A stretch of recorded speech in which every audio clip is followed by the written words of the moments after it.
Well, of course it is. Of course it is. There's two ways of looking at it. Get your motor running.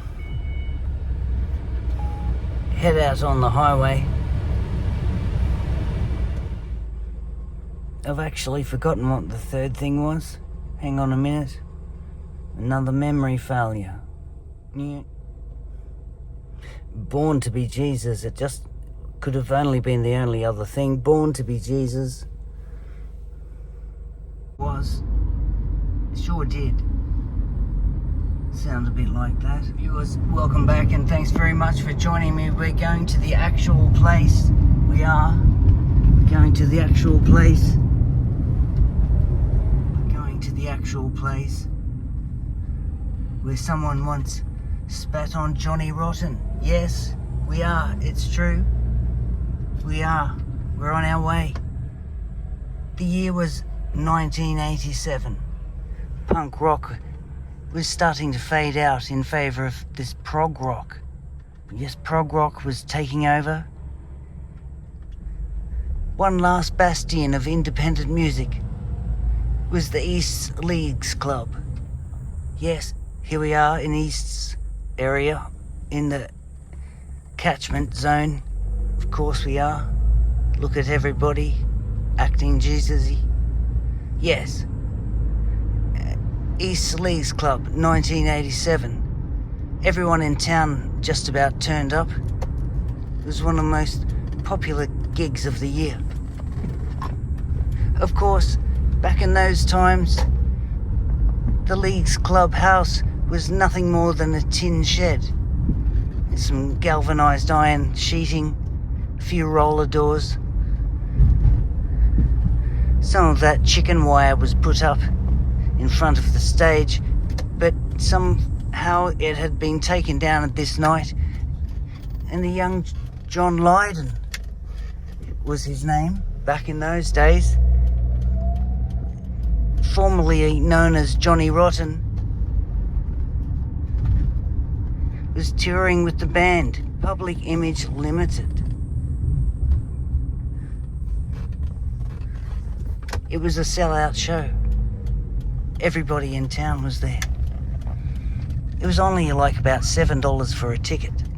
Not even that. Could have been $6. Might have been $4.95.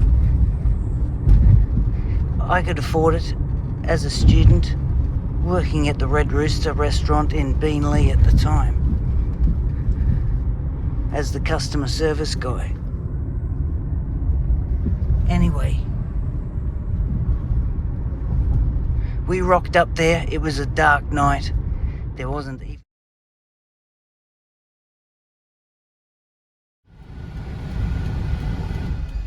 Yes, so I tell you what, it was quite an initiation for a young 16-year-old. And anyway, off we went. Johnny came on. And the rest, they say, was rock and roll history. Of course, the place was much different back then. Of course it was. Much different. It was pretty much just a tin shed. Yes, it was a tin shed. A few sheets of galvanised iron, a roller door, some chicken wire, and a few pallets for a stage. Those were the days. It's not like that now, of course. So here we are, viewers. This is the actual place. This is the actual place. The atmosphere is much more acclimatised now. Look how pleasant it is. People walking around in their Sunday finest. Look at me. Yes, hi, it's me. Your favourite guy on the YouTube. So yes, this is where it was. This is the actual place where somebody spat on Johnny Rotten. My joint, it's so hot at my place. Thank you. You're playing my song. Legend. Viewers, welcome back, and thanks very much for joining me. This is the actual site of the stage. This is where the stage was. It's now replaced by the One-Armed Bandits, of course. Johnny was here. He was right here. This is where he was. doing his thing, and somebody jumped on stage and spat on him. He was a punk or a rocker, or he could have been a mod or a skinhead. I wasn't sure at the time. He handled it so well. I tell you what he said. He said, "Oi you mate, none more of that business or I'm going off." And then he went off because the guy spat on him for a second time. The crowd was going absolutely nuts. All the punks and skinheads from town were here.